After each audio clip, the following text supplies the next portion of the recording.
Imaginez-vous en train de nager tranquillement dans la Seine, quand soudain, quelque chose apparaît sous l'eau. Un requin géant vient de s'installer au cœur de Paris. Mais le plus inquiétant, c'est que ce requin n'est pas un simple prédateur. Il est capable de s'adapter à son environnement. Et surtout, il est en train de se reproduire. Alors que des milliers de personnes s'apprêtent à participer à un immense triathlon dans la Seine, une scientifique va tout faire pour empêcher une catastrophe. Voici l'histoire complète de Sous la Seine. L'histoire commence loin de Paris. Sophia est une biologiste marine spécialisée dans l'étude des requins. Avec son équipe, elle suit un énorme requin qu'ils ont baptisé Lilith. Mais Lilith n'est pas un requin ordinaire. Les scientifiques ont remarqué que son comportement et son évolution sont particulièrement étonnants. Elle semble capable de s'adapter très rapidement à son environnement. Sophia et son équipe veulent comprendre ce phénomène. Ils suivent donc Lilith dans l'océan et enregistrent ses déplacements. Mais leur expédition va tourner au cauchemar. Alors que Sophia et les autres scientifiques sont à bord de leur bateau, Lilith devient extrêmement agressive. Le requin attaque. En quelques instants, la situation dégénère complètement. Les membres de l'équipe sont tués les uns après les autres. Sophia tente de survivre et d'échapper au monstre qu'elle étudiait pourtant quelques minutes auparavant. Mais elle est impuissante. Elle voit notamment son mari mourir dans cette attaque. Sophia survit, mais ce drame la détruit psychologiquement. Après cette catastrophe, elle abandonne son travail de biologiste marine. Elle ne veut plus entendre parler de Lilith. Elle pense que cette histoire appartient désormais au passé. Mais elle se trompe. Nous sommes maintenant à Paris. Sophia a complètement changé de vie. Elle travaille dans un laboratoire et essaie de continuer à vivre malgré le traumatisme qu'elle porte toujours en elle. Mais quelque chose d'impossible est en train de se produire. Un groupe de jeunes militants écologistes appelés SOS surveille les océans et les cours d'eau. À sa tête se trouve Mika. Mika est passionnée par la protection de l'environnement. Elle utilise notamment un système permettant de suivre les animaux marins. Et un jour, elle détecte quelque chose d'anormal. Un énorme signal apparaît dans la Seine. Au début, personne ne veut la croire, parce qu'un requin dans la Seine paraît complètement impossible. Mais Mika insiste. Elle pense avoir identifié un animal précis. Lilith. Mika contacte Sophia. Lorsqu'elle lui explique ce qu'elle a découvert, Sophia refuse d'y croire. Pour elle, Lilith est morte ou se trouve toujours dans l'océan. Mais Mika lui montre les données, et Sophia reconnaît immédiatement le profil de l'animal. Elle comprend alors quelque chose d'effrayant. Lilith a survécu, et elle se trouve maintenant dans la Seine. Le problème est que la Seine est un environnement d'eau douce. Un requin marin ne devrait normalement pas pouvoir y vivre. Mais Lilith n'est plus un requin comme les autres. Son évolution lui a permis de s'adapter à cet environnement. L'histoire explique justement que les changements rapides de Lilith sont liés à son adaptation au nouveau milieu. Mika veut immédiatement protéger Lilith. Elle considère même que le requin est une victime de la pollution et du changement climatique. Pour elle, il faut sauver l'animal plutôt que le tuer. Mais Sophia pense complètement différemment. Elle connaît Lilith. Elle sait ce dont elle est capable. Elle explique que si le requin est réellement dans la Seine, il représente une menace énorme. Mika refuse cependant de renoncer. La situation finit par attirer l'attention de la police fluviale. Le commandant Adil intervient. Adil est chargé de surveiller la Seine et de protéger la population. Au départ, il ne croit pas vraiment à l'histoire du requin géant. Mais les événements vont rapidement le convaincre. Des personnes commencent à disparaître dans la Seine, puis des corps sont retrouvés. Les autorités comprennent progressivement qu'un animal dangereux se trouve dans le fleuve. Sophia se retrouve donc obligée de retourner dans l'eau. Elle sait qu'elle doit retrouver Lilith, mais chaque plongée lui rappelle le traumatisme qu'elle a vécu des années auparavant. Elle doit affronter sa peur. Cette fois, elle ne peut pas simplement partir, parce que le requin est maintenant au cœur de Paris. En poursuivant les traces de Lilith, Sophia et les autres découvrent quelque chose d'encore plus inquiétant. Le requin ne se contente pas de traverser la Seine. Il a trouvé un endroit où se cacher et se reproduire. Lilith s'est installée dans les catacombes inondées. Et c'est là que Sophia découvre la véritable horreur. Il n'y a pas qu'un requin. Il y en a plusieurs. Lilith a donné naissance à de nombreux petits. Et certains d'entre eux commencent déjà eux-mêmes à se reproduire. Sophia comprend alors comment Lilith a réussi à se reproduire. Elle utilise un phénomène appelé parthénogenèse. Cela signifie qu'elle peut produire une descendance sans avoir besoin d'un mâle. Lilith n'est donc plus simplement un requin géant isolé. Elle est devenue le début d'une nouvelle population.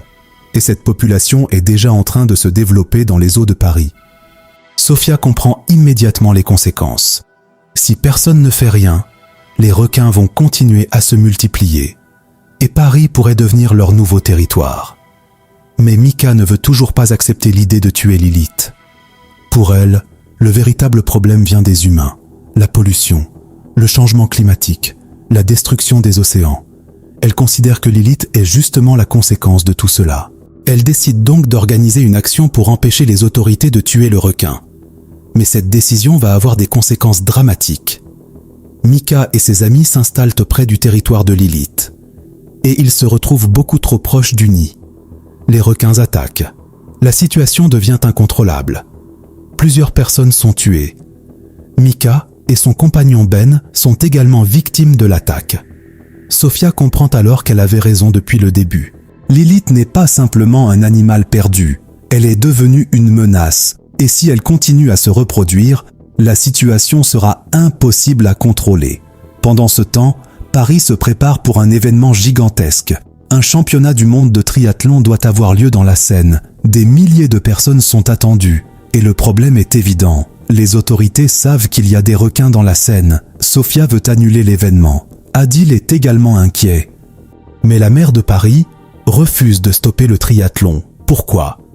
Parce que l'événement représente énormément d'argent et qu'elle ne veut pas provoquer de panique. Elle préfère donc maintenir la compétition. Sophia comprend qu'elle doit agir elle-même. Sophia et Adil mettent alors au point un plan. Ils veulent attirer Lilith à un endroit précis.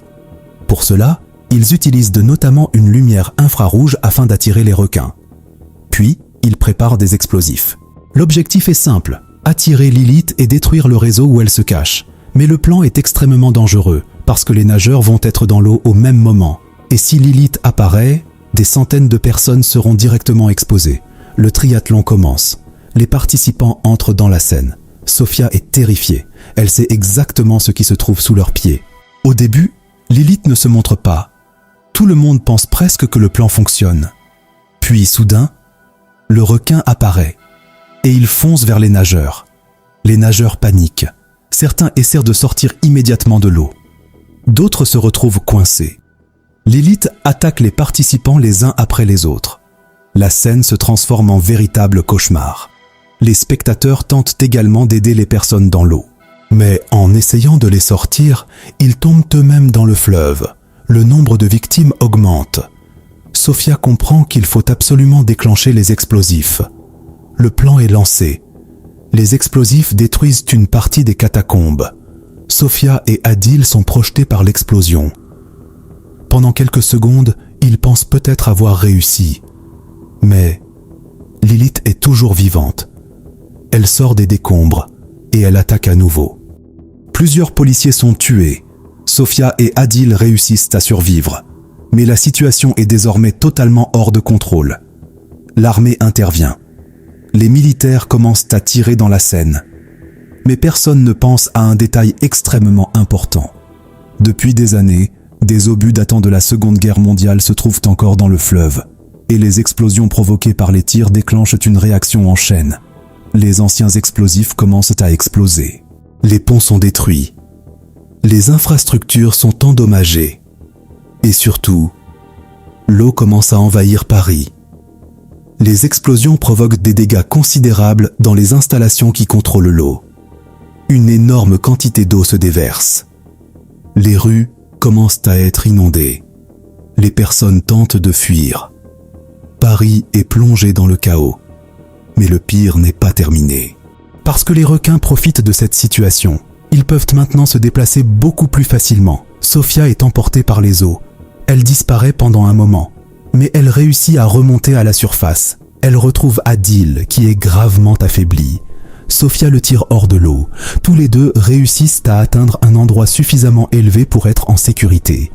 Ils pensent avoir enfin survécu. Mais Sophia regarde autour d'elle. Et elle comprend quelque chose. Le problème n'est pas terminé. Sophia et Adil regardent Paris complètement ravagé par les eaux. Puis, la caméra s'éloigne. Et là, on découvre quelque chose d'horrible. Lilith est toujours vivante. Et elle n'est pas seule. Des dizaines de requins nagent autour de Sophia et Adil. La ville est désormais envahie. Et le plus terrifiant, c'est que les requins peuvent maintenant emprunter les différents réseaux d'eau. Le film suggère même qu'ils pourraient progressivement atteindre d'autres grandes villes du monde. Pendant le générique, Une carte montre justement leur possible propagation vers des villes comme Londres, New York, Bangkok, Venise et Tokyo. Et c'est là que le film se termine. Sophia a survécu, Adil a survécu. Mais Paris n'est plus vraiment la même. Et Lilith, elle est toujours là. Sophia pensait affronter un seul requin. Mais elle découvre finalement que le véritable danger vient de toute une nouvelle population.